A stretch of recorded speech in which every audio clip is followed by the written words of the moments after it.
hello everybody. Welcome to another awesome sourcing and logistics webinar. It's Wednesday today, which is different than what we usually do. We're usually here on Thursday, but it's Wednesday today, and we have Afolabi again with us, and he is going to be sharing all about what are we doing today? Shipping.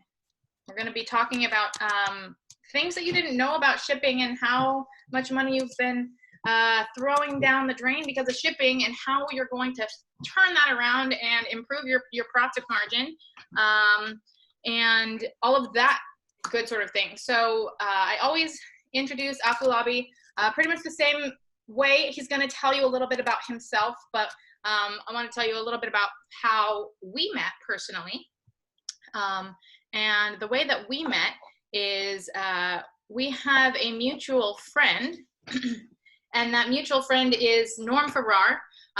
Type in the chat if you know Norm. There are a lot of people who know Norm. He is very well known in the Amazon community and very well respected. He's one of those people that the big sellers go to him for advice. He's been selling online and in e-commerce and through China for a long time, and also helps other businesses to do the same.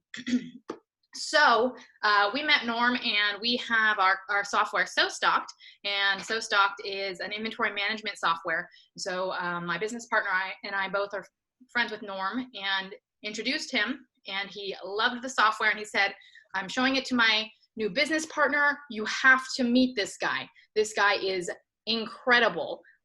He's doing things with logistics and sourcing and supply chain that I have never seen before. And Norm was so impressed with Afolabi that he actually decided to go into business with him. And so we met Afolabi, and we felt the same way. So we've had him on for several about a month and a half now. We've been doing these regular, every 2 weeks we've been doing a webinar, and people have just been blown away by the content. They've been blown away by the savings that he's able to find for them. And we've had a lot of success with a lot of people working directly with him to find savings in their own businesses. So what we're talking about specifically today is the subject of how to find savings and how to increase your profits in your shipping. One of the things we really like to push home is that there's a lot of other places that you can go to find out about how to launch products, find out how to select products, find out how to get more traffic, get more conversion. But what about making more money with the sales that you already have, with the business that you already have?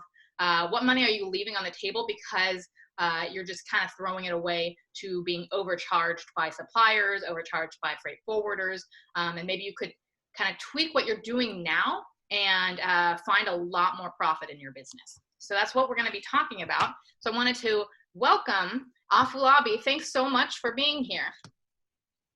Let's see. I think you got to select your video. Are you there? Yeah, I'm here. Can you see me? He's unmuted. Hold on. Can you hear me? Let me just check here. I'm here. Can you hear me? Hello. Yeah, I'm here. Can you hear me? Sorry, guys. Let's see. We got it. I can hear him. Oh. Oh my goodness. Sorry about that. Oh, you turned off your speaker because we were getting feedback. Yeah. Oh, that. My bad. Okay. Awesome. Thanks so much, Afolabi. Do you have everything all set to go? Can you see me? I cannot see you. Can anybody see him? You have to do my video. Let me turn on. It says, I think you have to do your video. I did it, and it's saying you have to do it. Oh, I have to make you a co-host. I guess I don't know why it's not letting you. I'm going to make you a co-host. Maybe that's going to make it work. Oh, here you go. Wonderful. See, we got it figured out. There we go. Okay, now. Hi, everyone. Thank you, Chelsea. Thank you for having me again. I'm excited. It's a little cold here, but other than that, everything else is good. How are you, Harry? How are you, everyone? Good, good, good. All right, let's start. You know, we have a lot to go in today, so let me share my screen. Let me, I wanted to hit present and then I hit the other one. Hold on, let me share my screen. Okay, here we go. Okay, can you see my screen now? Yep, I can see it. Awesome, awesome, awesome. All right, so today we're going into shipping. It's one of my favorite subjects. I'm going to run through about myself real quick so that we can get into these. For the sake of people that probably don't know me, I love finding things. I love negotiations and just haggling, and because that's my background, you know, growing up, you know, in Nigeria, West Africa, you know, we will haggle things all the way down, and I love finding good quality stuff. I love helping companies develop their products. People often ask me, "Oh, are you like a sourcing agent?" What I say is like, we do more. We do more, and I'll tell you a little bit about that. So I started with Trillion Source, and then I met the weird guy Norman, who is really, really cool. And we formed ONU Worldwide together, and it's been awesome. We've been able to help a lot of companies save, because that's what ONU Worldwide is all about. It's just saving. We just want to save you money. Wherever the savings is, I will find it. That's what I always do. And I've helped, and I keep helping a lot of 7-8-figure brands, you know, on and off Amazon. That doesn't mean that if you're just starting, you can't use our services. We have startups too. We have startups, we have 6-figure, 5-figure. Doesn't matter. I'm just passionate about seeing you grow and just seeing your business do really well, okay? So if we help inventors, and if you have a product idea, you don't know what to do, you know, we can help you get it done. You know, we source and manufacture a lot of products. I move a lot of products every month, and I'm going to share more about that. My secrets on how I get all this shipping done. Of course, I've made a lot of mistakes, but I keep going forward. Okay, everyone has made mistakes, so it's no big deal. Okay, so anything I'm going to share today, if you're guilty, don't worry about it. You know, don't beat yourself up about it. I've heard people call me after the webinar or email me, "Oh my God, I did all those bad stuff you say not to do." Don't worry about it. You know, that's why we're having this webinar, to be able to help each other out. Okay. All right. Let's get into it. So these are how some of the services we do, you know, product sourcing, all those kind of things. You know, you can check this out later. I just want us to get really deep into this thing so that we can have time for question and answer, okay? All right, shipping hacks that could save you thousands. When we start going through this, you will start seeing why you're probably losing a lot of money right now because of the way you're doing your shipping. First, good news. It's official. The Trump administration has suspended collection of import tariffs on some products to give US companies financial relief among the coronavirus pandemic. I really don't know why they did not announce it publicly, honestly. But because I ship a lot of product, I've started seeing that all these tariffs, some tariffs have been suspended. So I don't know if yours is there or not. So you've got to check out on this website, hts.usitc.gov. You can punch in the current HTS code you are using for your products and see if it's included, because there's nowhere online they post the products that are actually exempted now or suspended. They didn't put it anywhere. I don't know why. I think they just want to keep it on the down low. But put your code here and see if, you know, you might yours might be part of it. If not, just reach out to us, and we'll help you, find out if your code is affected. That means you're going to have to ship all your products. Take advantage of it. We don't know when it expires. They don't tell anybody. But if you want us to help you, reach out to Chelsea, and Chelsea's going to put some links, I guess, at the very end, how to find me, so that we can get it done for you. Okay. And if your code isn't listed, we can find you another code that you can legally use to reduce your tariff. Okay. And if you didn't watch the webinar 2 weeks ago, please go back and watch it. We talked a lot about tariffs. Okay.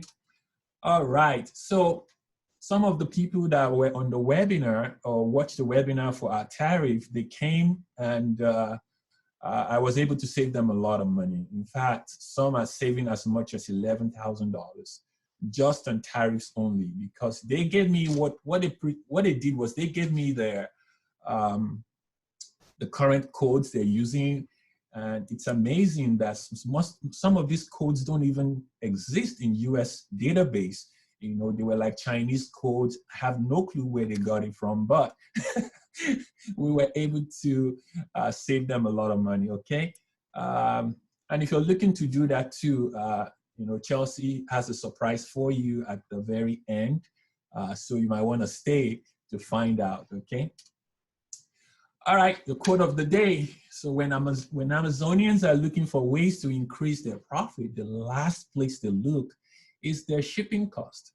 The first step to making more money in your business, honestly, is to find holes where you're bleeding cash and seal it. Many of us are bleeding every single day. And I look at people's invoices, I'm like, really? Is this how much you're paying for all these things? But you know what? Don't beat yourself up for it. That's why we're here. That's why Chelsea put all these things together. Chelsea and Ari, thank you, and Dan, putting this together. It's been able to help a lot of people. Okay, money saved is money made. Okay, if you want to save money, if you want to make more money, maybe you should start finding ways to save money first. Because hey, if you're able to save 10% on your cost of goods, like a landed cost of goods into Amazon, that is money that you were pouring away. That's before. huge. That's huge. Yeah, that's money you're pouring away before. So, let's start plugging all these holes. Thank you again, Chelsea. I really appreciate this. Thank you. Yeah. Good. We it got feels a good to save people money. People are so excited. What was the recent text we got? We got a recent text from someone who's working with you, and she was like, "Thank you so much for introducing me to Afolabi. I just got off with my meeting with him, and I'm so excited." Yeah. So that's really cool to see. People are very, very happy with them. Being able to find just these tweaks. It's kind of like the difference between having a good tax accountant and having a bad one. It's like, the good one finds all the different things that you can do to legally minimize your tax liability, and the bad one is just like, very perfunctory. Here you go, that's what you got to pay. And that's kind of how a lot of us have been running our business. You get an invoice from a supplier or from a shipping company, go, that's what I got to pay, and you're like, nope. So it's very eye-opening for a lot of people. Yep, it's true. Thank you so much. It's been rewarding to be able to hear what people say when they see how much savings they make. They're like, wow, that's insane. Yep. But you know what? Let's jump into it. Let's see. Yes. Number one, never allow your supplier to book your freight. The supplier is not a shipping company. Simply tell them you will arrange your own shipping by yourself. I know many people make this mistake. After the production is done, they say, oh, by the way, do you have anybody that can help me ship this? Oh, the supplier will be like, yeah, of course, I have somebody to help you out. And then it's going to call a broker who's going to call another broker. And then there's another broker. Before you know it, you're adding 10, 20, 30% on your shipping cost. And it adds up really quick, So this is an invoice that I got recently from someone, shipping. And they gave him a bill of $7,274.21. And there were so many things they did wrong.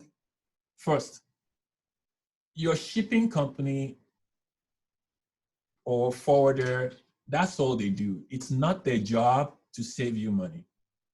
It's their job to ship products for you. They don't care about saving money because the money is not coming out of their pocket. So it's not their job. They're doing their job, and it is to ship your product from point A to point B. So here we were able to save like $2,000 just from this invoice. $2,000 just for this from this invoice. So does it matter? It does matter. Can you imagine you have this kind of invoice and you do this like 4 times a year? That's $8,000 in savings. You could use it for anything you want, you know? All right, number 2, never use an online instant freight quote website.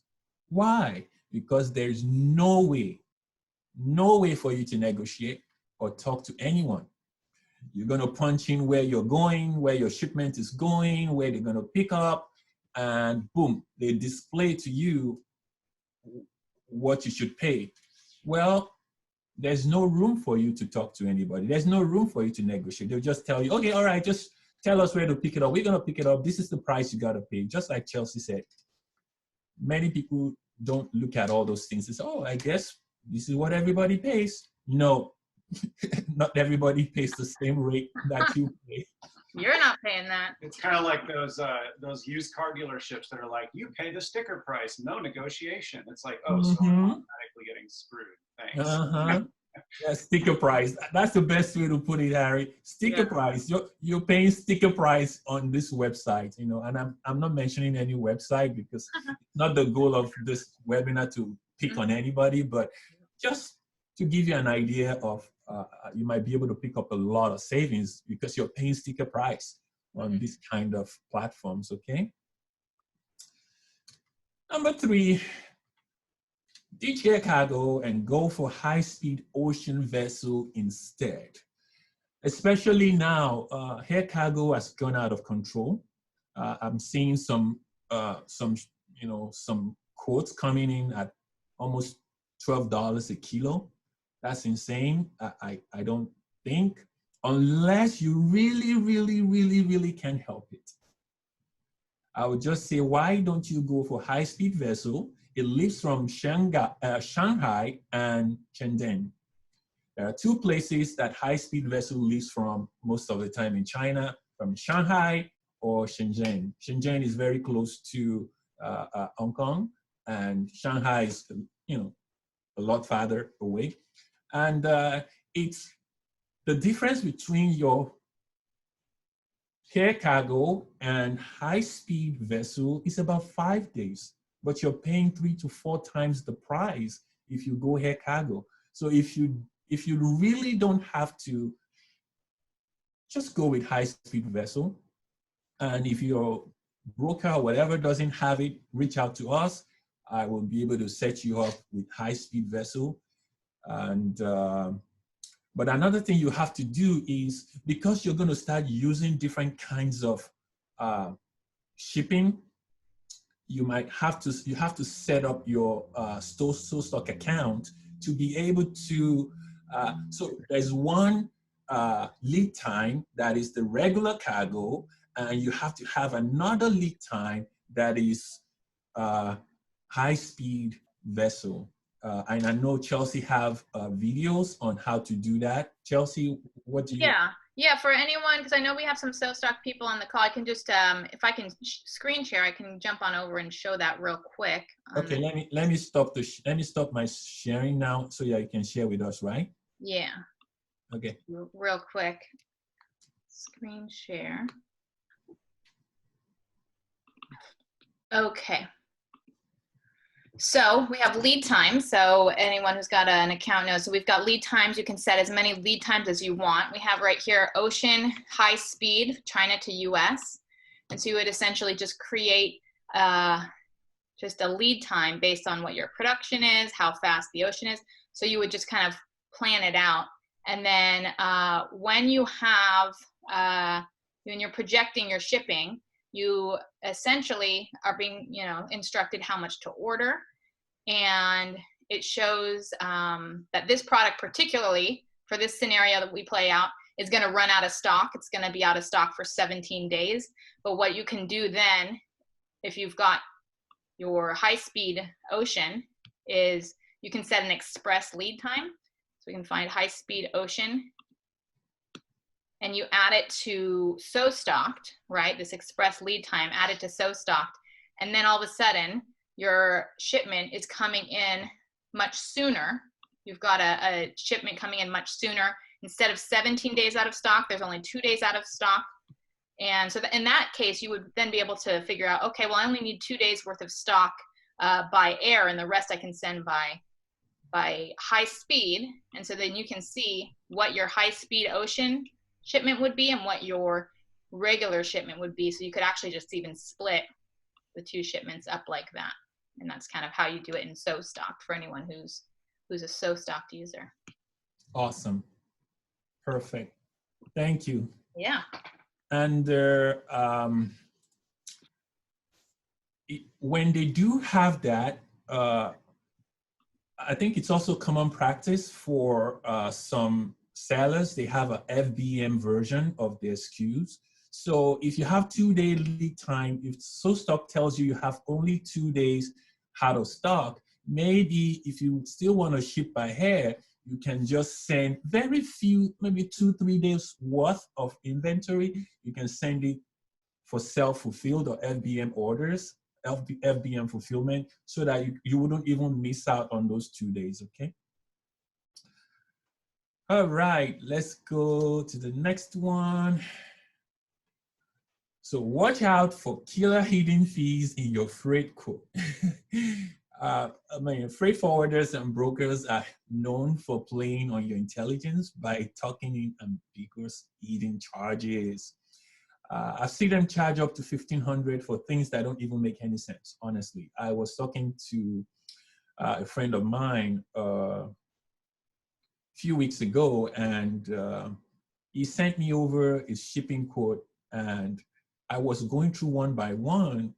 And number one, it has like 10 lines. I'm like, why is your shipping quote having 10 lines in the first? So that caught my attention. So I was looking at all these fees, and there was a fee that was like about $1,700. I'm like, what is that? He's like, I don't know. I said, how would you not know what $1,700 is? I said, go ask them. Go ask your forwarder what it was for. So he came back. He says, they said it's the cost of picking up or something. I was like, okay, could they specify more? So they said, well, it's the cost of picking up your goods, etc. I said, well, that's an expensive etc, you know. Etc. Etc. You know, that's an expensive etc, right? So anyway. Something where we just go over, how do you look at these things? Because that would be, invoice. yeah, how do you look at an invoice? That's very helpful to kind of know. That's the thing is we don't know. We just, it's just an overwhelm. You get sent like a document with like 5 pages and, there's a bunch of fees and, you're just like, well, that's what it costs. Well, and another thing, Chelsea, is that even if you're looking at your invoice, if you're not experienced, you can't tell, because they get creative all the time. Oh, there is an NSF charge, $200, and there is like TTP charge. What is that? And they always use abbreviations. They never say what it really They never say what it really is, but and they don't really want to be forthcoming, right? I mean, they don't want to be forthcoming about what that actually means. It's kind of like lawyers. Lawyers will overcharge you because they speak a language that you don't necessarily speak. So that's something that's very, very common in a lot of different spaces, is creating a jargon or a language that just gets you confused, and then you kind of go blank, and then you kind of back off from it, and you don't really, have the courage or confront to be able to push back on it. Yep, exactly. They make it up. Get a comment said, Yep. It sounds really, it sounds really like edgy or some official, professional kind of acronym, but just doesn't mean anything. So those kind of things, you know, you usually will send it. I see people send it to me, you know, and I take a look and I see everything. Oh no, you shouldn't pay this or that or whatever. But it's okay. Let's move on. Number 5, you force Amazon's algorithm to let you ship to fewer FBA warehouses. So the invoice I showed you before that we were able to save $2,000 off of the shipping, this is one of the things we did. We kind of, you know, force Amazon's Seller Central to.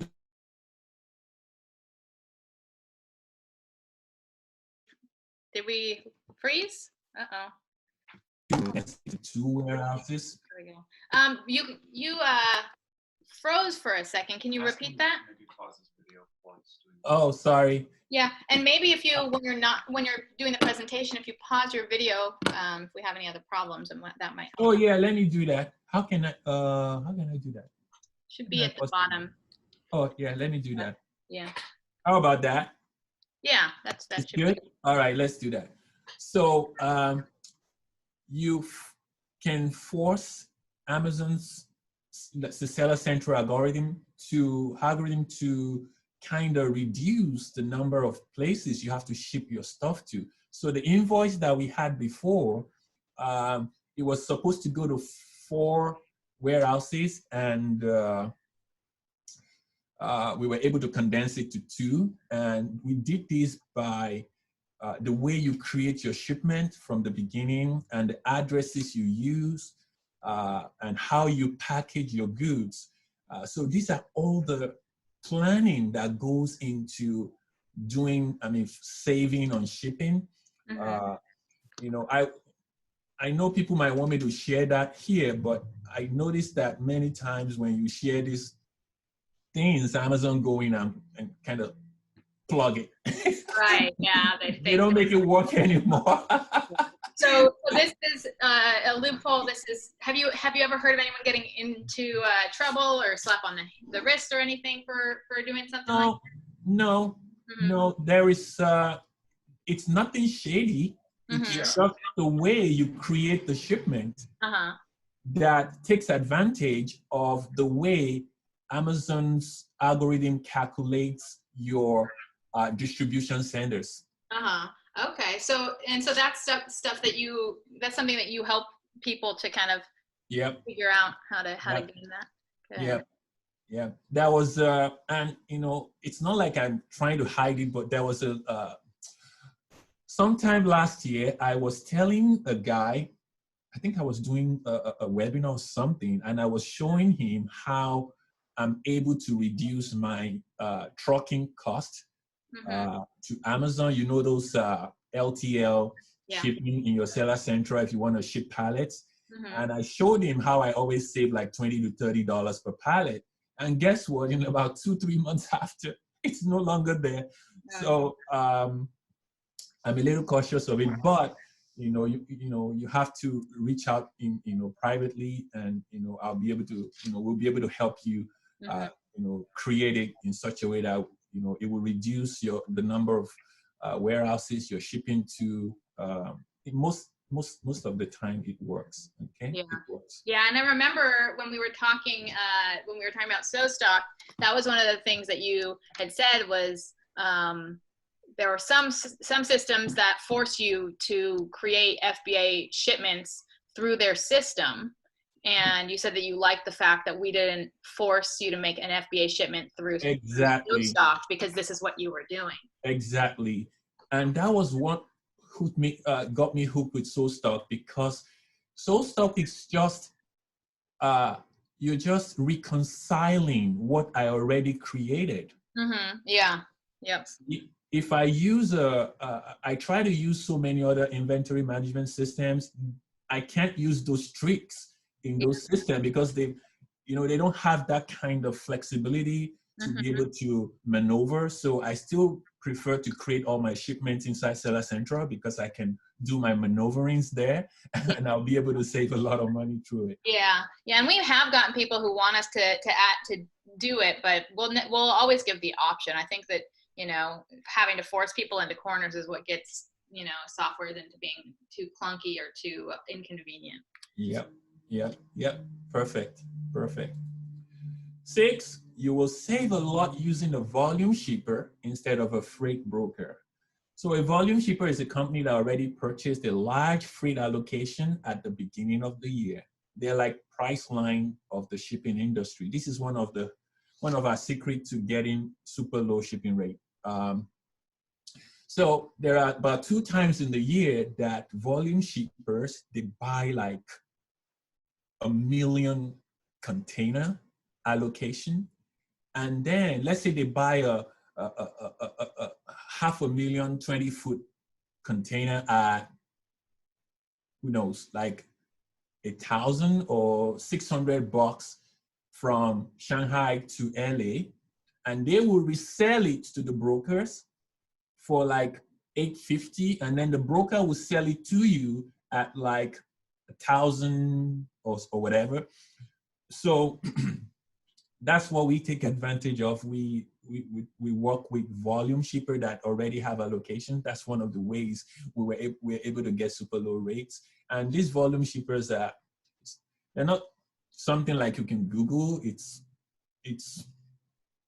a very small number of volume shipper that do this. But you know, in the end, you know, just reach out and we'll be able to take care of that for you.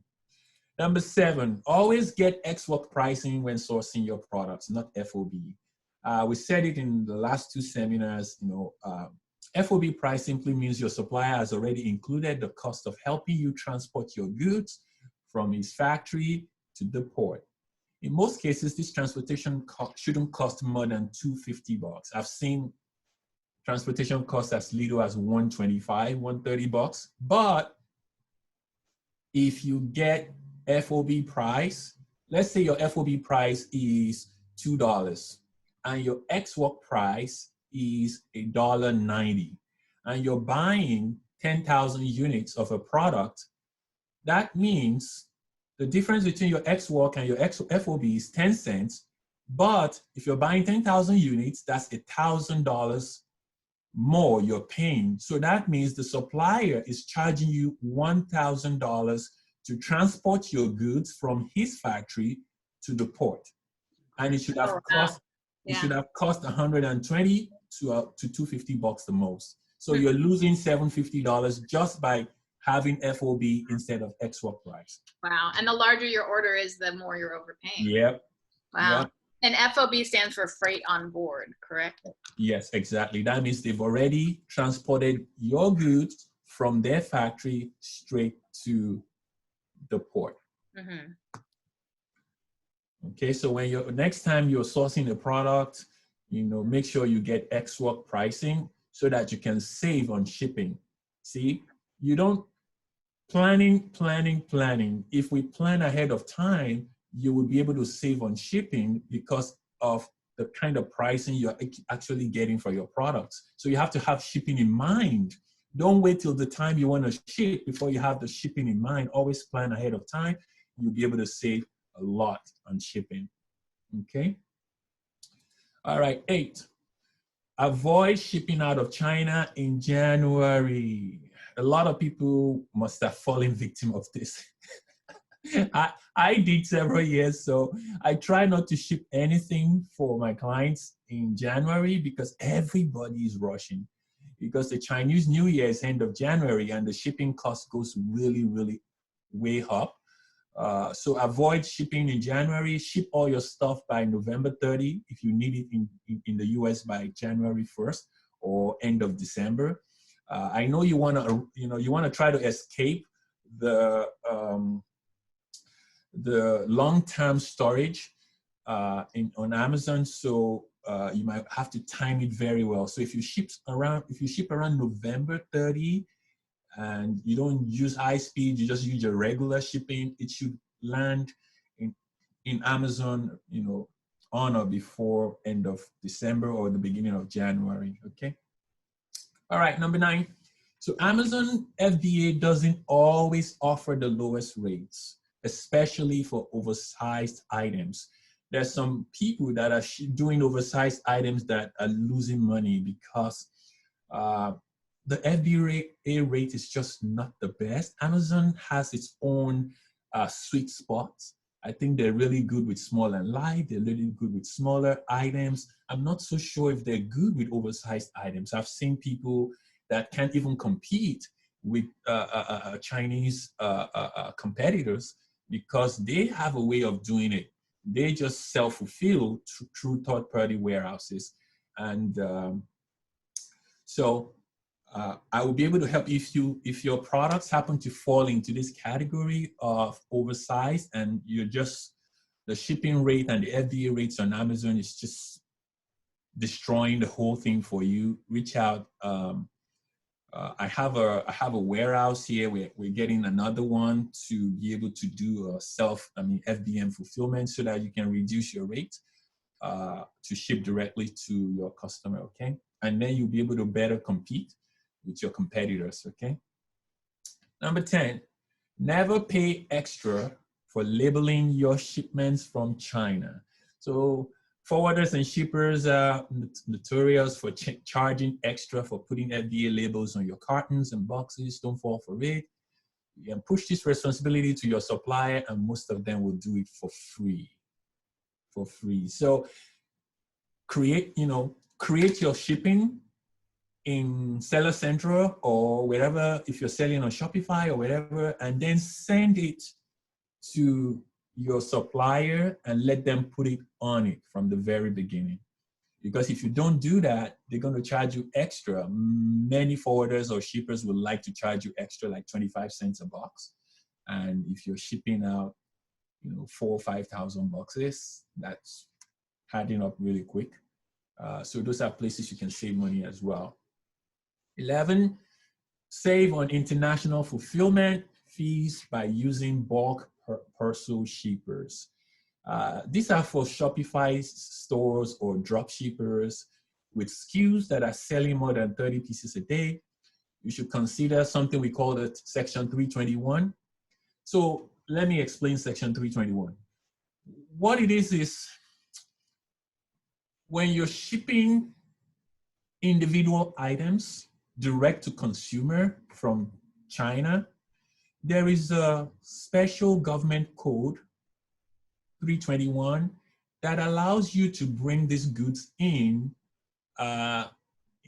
duty-free, but you have to ship it directly to the consumer. So you can use Section 321 to ship it to, FDA warehouse or whatever. That's not going to work. But it has to go directly to the consumer, and the value of your goods must be less than $800. So if you're selling a high price item that is more than $800, Section 321 will not work for you.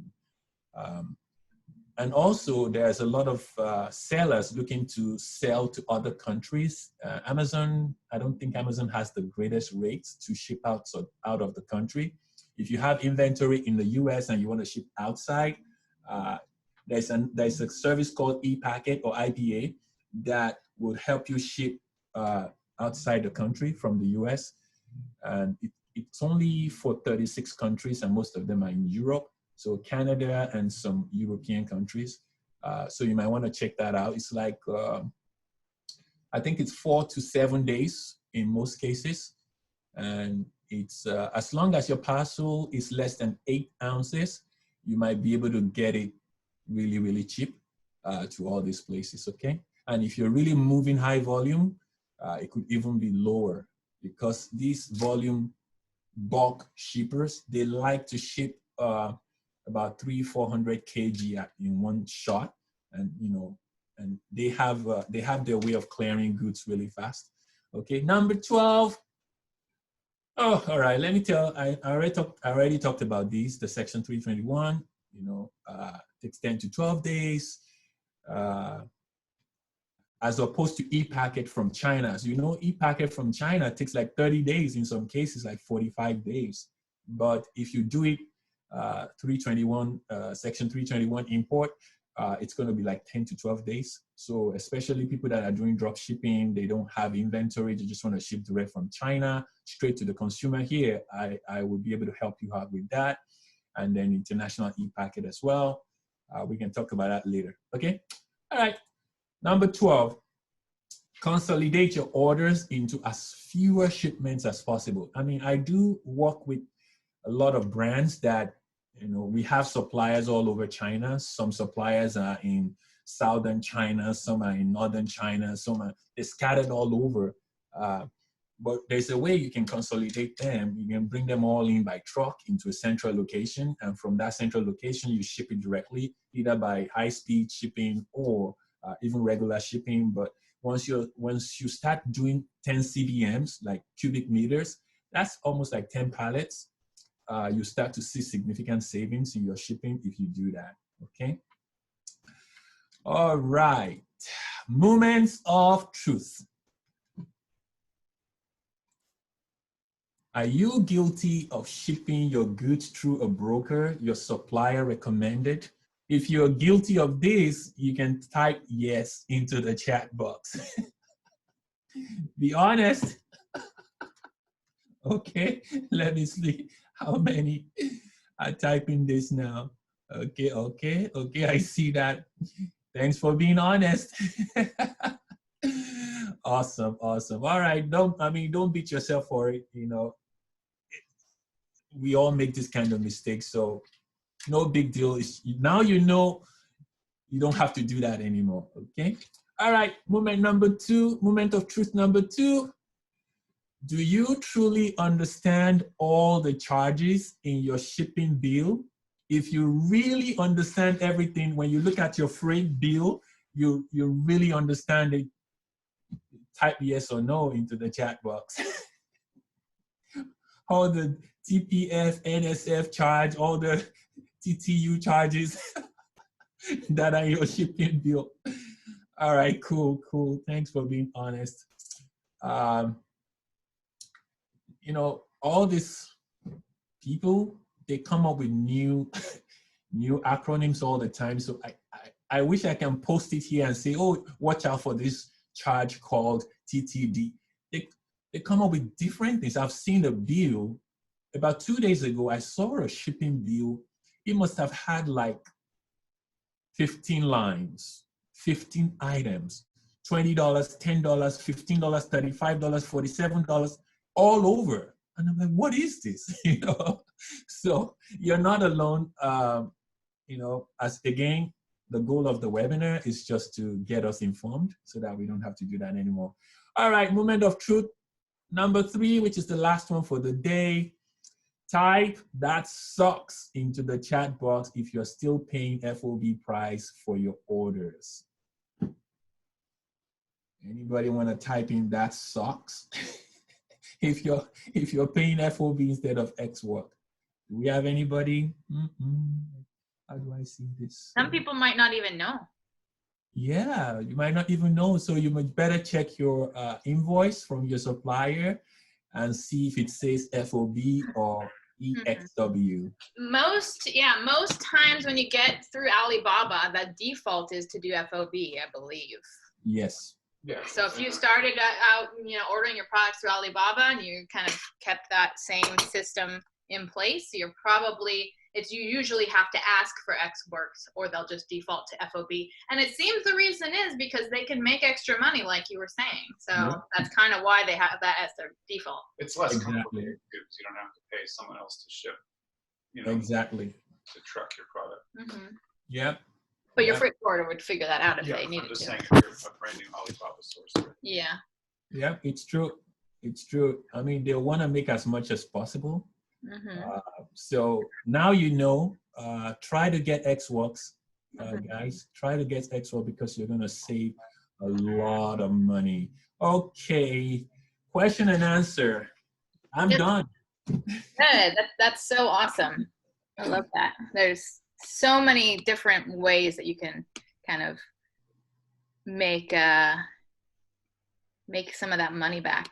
Yeah, and you can let's put your face back up there so we don't have to Oh, let me stop sharing. Let's take some stop questions. sharing. Card. I think we've got some questions here. Oh, your video is not sharing. Let's see. Can you turn your video back on? Okay. Wonderful. Okay, Awesome. great. Okay, so we do have some questions. Let me see. Someone says, this is Daniela says, I've seen this kind of long list of fees recently and was wondering how much sense do they have? I almost thought that something was wrong with my prior forwarder, which did not list so many fees. So yeah, so I think that's just a comment, but yeah, it's true. It's true. I mean, it depends on the forwarder or broker, but the list goes on and on, and they know you don't. They know you don't know, and since you don't know, they keep charging you that. What you don't know can hurt you. Yeah.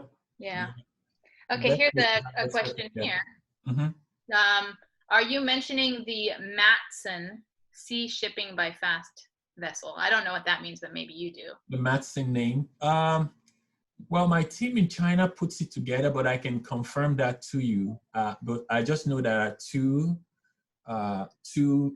routes that they go out of, and I know there's more than one carrier that do that. Here's a second. Okay. Okay, cool. Yeah, and then a follow-up question. I use my supplier to ship my product all the time, and they charge me 11 RMB per kilogram DDP from their warehouse to Amazon fulfillment center. Does this cost make sense? Okay, so 11 RMB is about $1.70, $1.60, $1.70 per kilo from their warehouse to Amazon fulfillment center. Is that like a high speed or just ocean shipping? I'm not sure. Chia, can you clarify? Chia, can you clarify that? Is that for regular ocean shipping or high speed? Delivery duty paid. Oh, high speed. Okay, $1.70 is not too bad. Yeah, not too bad. Okay, that's good. Yep, not too bad. That's $1.70 because high speed can go from like $1.50. I've seen it as high as $1.95 before. So your rate is in between, so that's not so bad. Good. Okay, cool. And then Chunlin asks, do U.S. customers accept e-packet, which is so slow? Yeah, e-packet, I don't like it coming into the U.S. because it takes so slow, and you're going to have a lot of, hell break loose because they're going to be complaining that where's my shipment, where's my order, because it's going to take 30 to 45 days to get it. So yes, US customers do accept e-packet, but you're going to have more problems to deal with because of the speed of e-packet into the US. Right.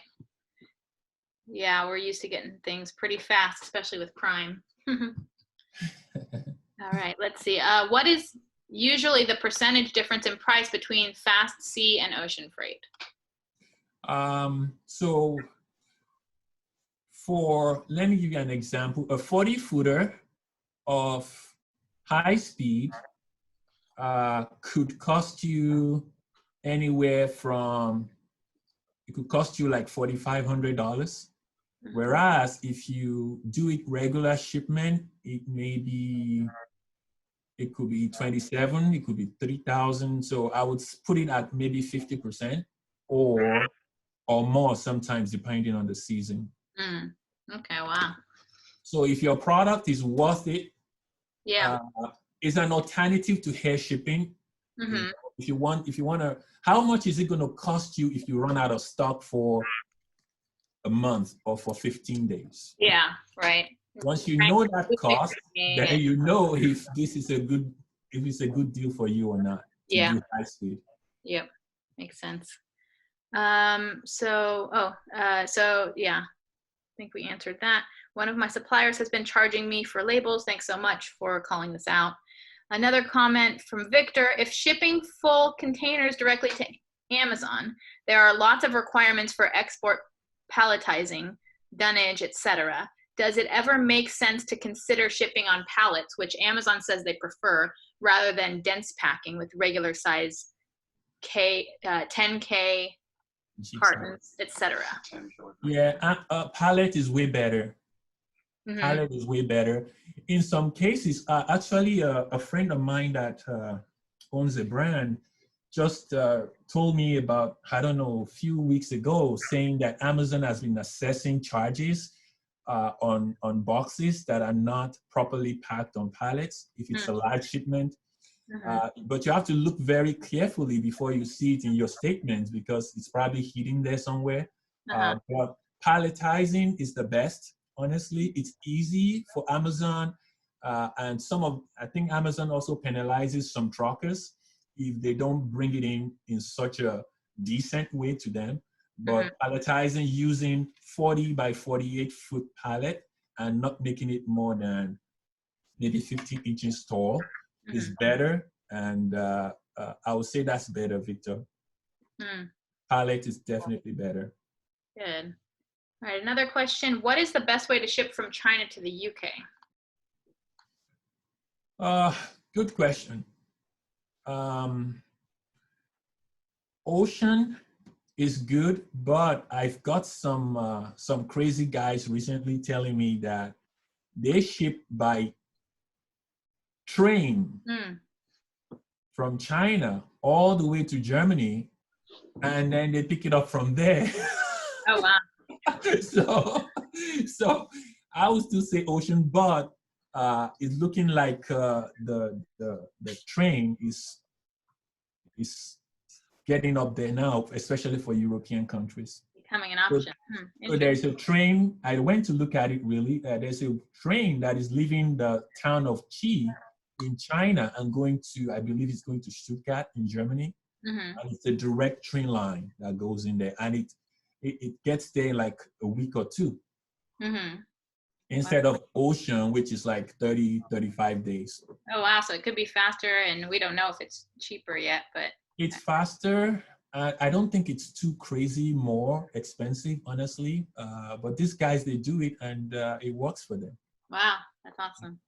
Yep. Interesting. All right, here's another one from Daniela. Is it more cost effective to ship everything to one U.S. warehouse and from there split to the Amazon warehouses rather than direct from China to Amazon 3 or 4 warehouses? Oh, well, this depends on this depends on what kind of products you have. If you have very lightweight products, then it's fine. But if you have oversized or you have heavy products, I see people, especially people that are doing school supplies. Can you imagine if they ask you to ship, if you ship all your products to Pennsylvania, where I am, and then you want to ship it, Amazon is telling you to ship it back to ONT 8 in Moreno Valley. Yeah. It's going to cost a fortune to do that. So I would say it's better, if you want to ship everything in all at once, it's better to create your shipment before it leaves China and just send it directly to all these warehouses. It will save you a lot of money if your product is heavier weight product. But if it is lightweight and you don't want to ship everything out, then you can ship it to one warehouse first and then disseminate from there. You do have to be careful though, Daniela, because Amazon, if you opt in for their what's it called, like selective warehouse placement service, right? Yeah, that's a different thing. They'll charge 75 cents. The last time I checked, it was 75 cents per item. Yeah, per unit. Per unit. But yeah, and in terms of the other thing to look out for is that, if you send it into a warehouse and you have them, split it out and all of that, they'll charge you labor fees, and depending on how they do their storage charges, they might charge you storage fees even if you had it there just for a couple of days, which, they'll charge you for a month's worth of storage for those pallets. So you have to be careful with the other fees, not just the shipping fees, but the fees at the landed warehouse as well. Inventory placement service. Yeah, inventory placement service. Okay, great. Then there's a comment, the export pallets are really expensive. Is the comment from Victor for that previous. Can Victor, can you elaborate a little bit more when you say the export pallets are really expensive? What do you mean by export pallets? Yeah, we can unmute, you can unmute him as well. Let's see, let me. Buying the pallets. Victor? No? You want to unmute yourself? Yeah, hey, can you hear me? Yes. Yes, Victor. Alpha Lobby, how are you? I'm good, and you? Yeah, good. You know, the last time I tried to coordinate getting container packed, you know, for direct shipment, the quote I got for actually obtaining the wood pallets with the certificates from the forwarder, they know, a sticker shock on those. So I was wondering if you have resources to source those, you know, economically in China. You mean, you said painting the wood pallet? No. The wood pallets themselves, the actual export pallets that have the certificate, you know, the bug certificate, are really expensive, like many times the cost of a regular pallet. And so I didn't pursue it further at that point because of that. Oh, that's weird, because all my shippings are done on pallets. They're actually done on pallets, and they're straight from China. Okay, interesting. I've even seen some shipping for some heavy duty items. They actually ship them on, believe it or not, aluminum pallets. Yep, I've seen that before. Yeah. I've seen that before. So I don't see why they want to charge a lot, because most of those pallets are recycled wood anyway. And I don't see why anyone would want to charge a lot for He's saying something about a certificate to ensure that you're bringing in no bugs from another country, or sounds like some certification. Yeah, exactly. Like a fumigation certificate? Yes, correct. Oh, that's a new one, Victor. I've never heard that one. Okay.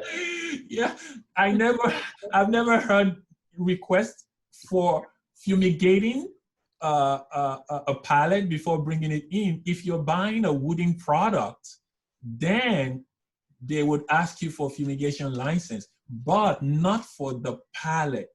The fumigation is not supposed to be for the pallet. It's supposed to be for your wooden product if you sell wooden products. Okay. Yeah, different from what my experience was, but you're the expert. Yeah, send it to me, Victor. I'm curious. Okay. That's the new one. Send it to me. Sure.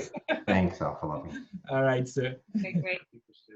Yeah. So, and we have one more question, I believe, and then we're going to jump into this final thing that we want to share with you at the end. So be sure to hang tight. Is that the question? Is it possible to change your warehouse, your Amazon receiving warehouse, in order to save shipping costs? Amazon always requires us to ship to their West warehouse, and the sea shipping costs higher in this case. Okay, so is it possible to change the Amazon inventory receiving warehouse in order to save shipping costs? Amazon always requires us to ship to their West warehouse, and the sea shipping is costing higher in the case.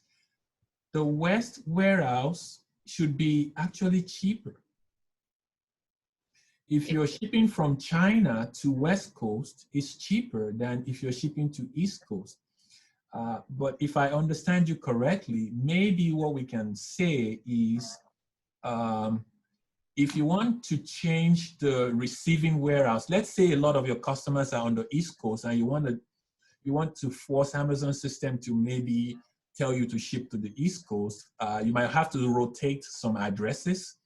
You might have to use an East Coast ship from address. And once you do that, it's most likely that Amazon will start pushing your inventory to the East Coast, or we might have to cycle a bunch of Chinese addresses to see if they can force it to the East Coast. But if I understand you correctly, I don't think it should cost you more to ship to the West than to the East, as it actually should be cheaper. Okay. Okay, well, that's all the questions, and Victor did share a link in there. And then Sen Hello said, yes, some carriers require that pallets be certified, UPS Freight, for example. Yeah, so there's this ISPM 15 regulation. Oh, phytosanitary. I see. I see what Victor is saying now. The only time I've had these, okay, yeah, wooden crates. The only time I had a phytosanitary requirement was also not the pallet. It was for the product that I was bringing in. But I really want to learn more about this, Victor. I really want to learn what's really going on here, why they are requesting these. If it's not that they request, if it's not a crate, or if it's not a wooden product, and it's just that they're narrowing and just focusing on the pallet you're shipping it with. I have never seen it before, but I would like to learn. I'd like to learn, and so that next time, if something like this happens, one can prepare for it ahead of time. Yeah. Maybe your Chinese negotiators are just good and they get the cost of the pallet built into the shipping. They never charge separate for the pallets. I do know some people who, some companies who want to charge extra, but I've never had any issue with that, charging separate for a pallet. I know pallets could be expensive, but in most cases, it should have been built into the shipping cost. Okay, well, that's all the questions. I'm gonna share my screen.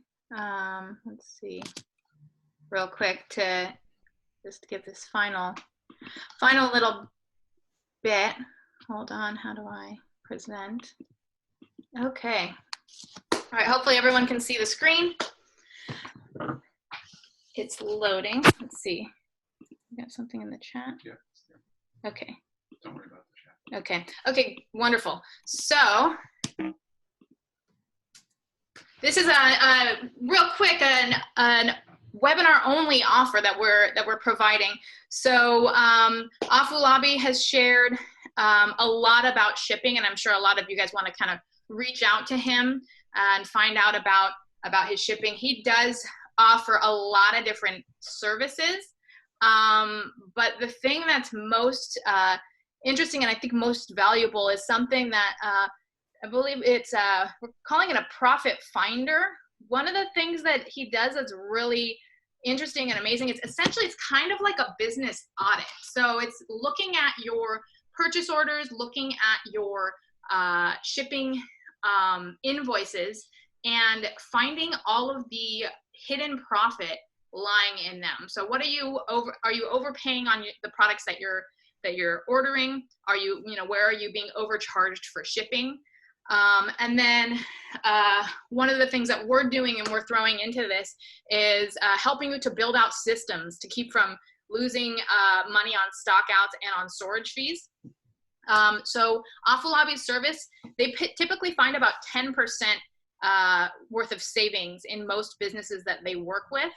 And so that's at sostocks.com/savings-finder.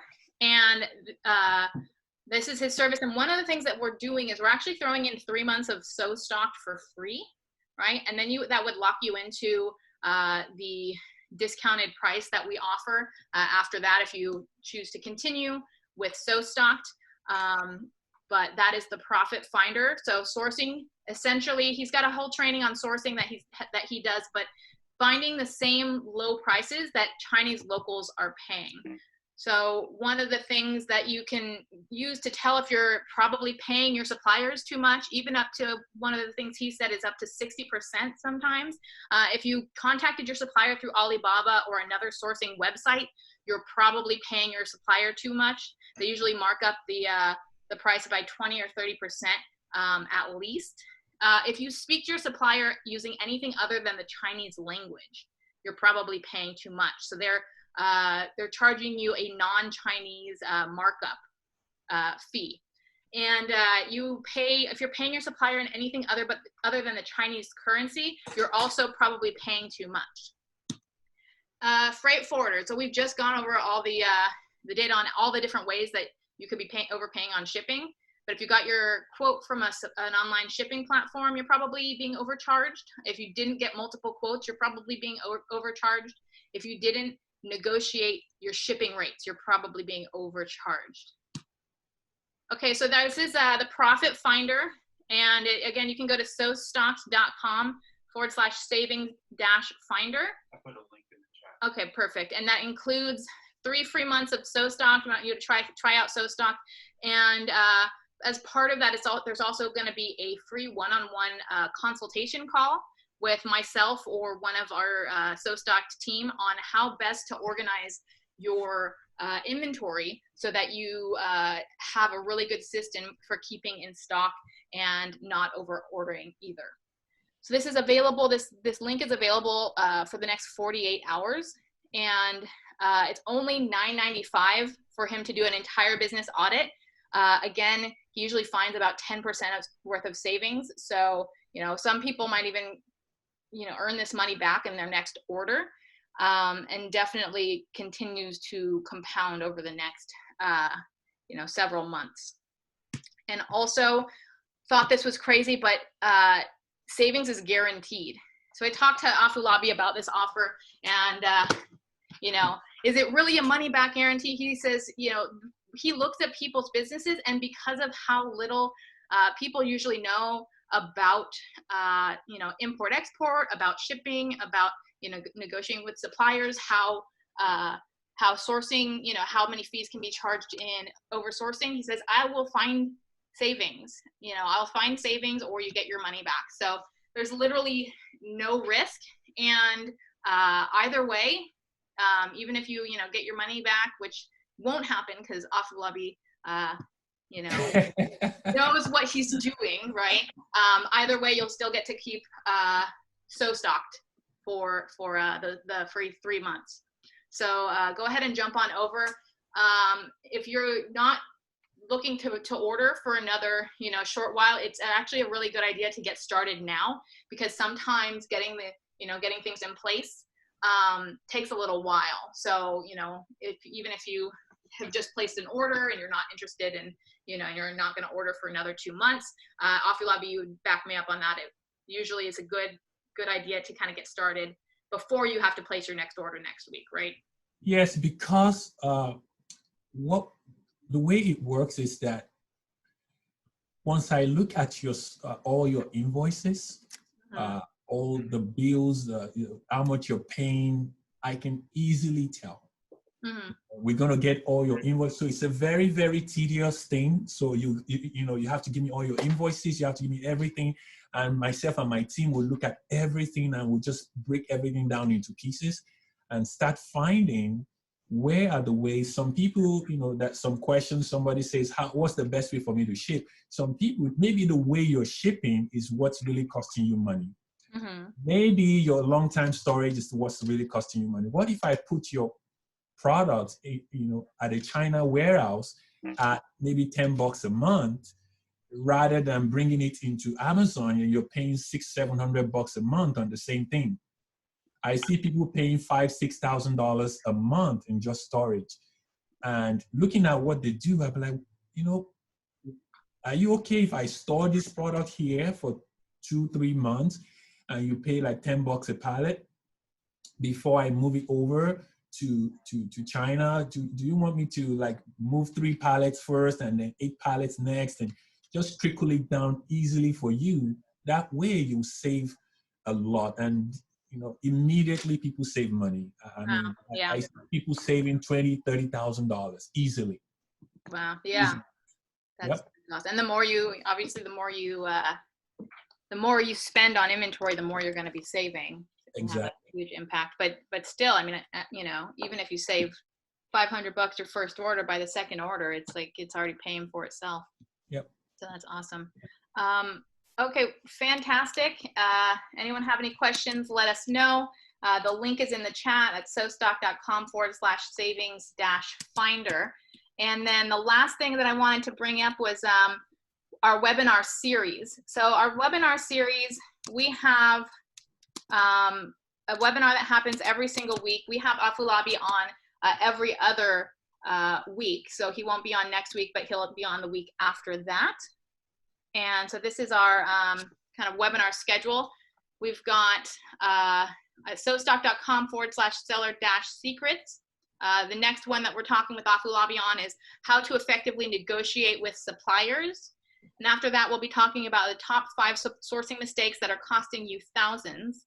And next week, I will be talking about inventory planning in a pandemic. So what are we supposed to do with the fact that, you know, sales have been very, very volatile. They've either been very, very good for you, very, very bad for you. Most people didn't really stay the same. How do you plan and how do you do your inventory planning when you've got all of this uncertainty going on and all of this very volatile kind of up and down activity with your inventory? How do you actually try to figure out how much to order? And then of course, Afolabi is, you know, able to then tell you how to get better prices for it. So those are our next ones. And the inventory planning seminar, you can sign up for that at sostock.com/inventory-secrets. All right, do we have any other questions in the chat? I just want to make a comment. I accidentally, when I put the link in there, I commented to the panelists by accident, so I just pasted it again. If you have trouble with the link, try www.sostock.com/whatever. Sometimes when you just do sostock.com, it tries to go to the login page. Okay.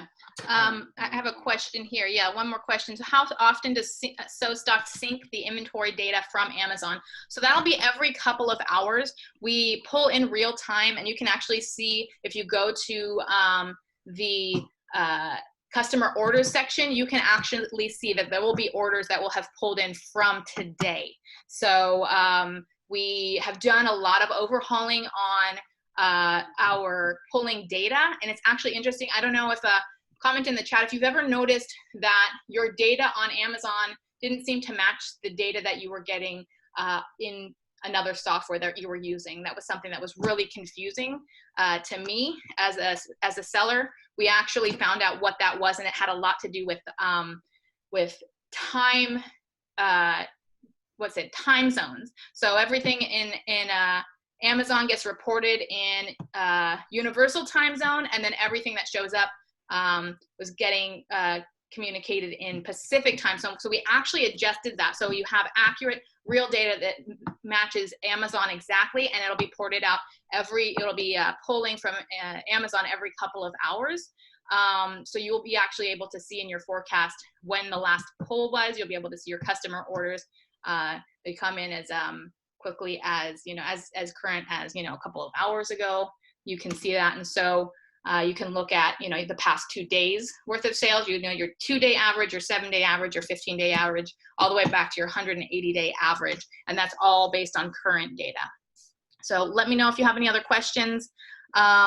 Thanks so much. Thanks, Afolabi, so much for yet again another amazing, amazing seminar. I know people get so much value from this. Thank you, Kelsey, very much. Thank you. I always enjoy being here. I look forward to the next one. Yes, we do too. All right. Thank you so much, guys, for joining us. If you have any questions, reach out. We'll see you on the next one. All right. Bye, everyone. Bye. Bye.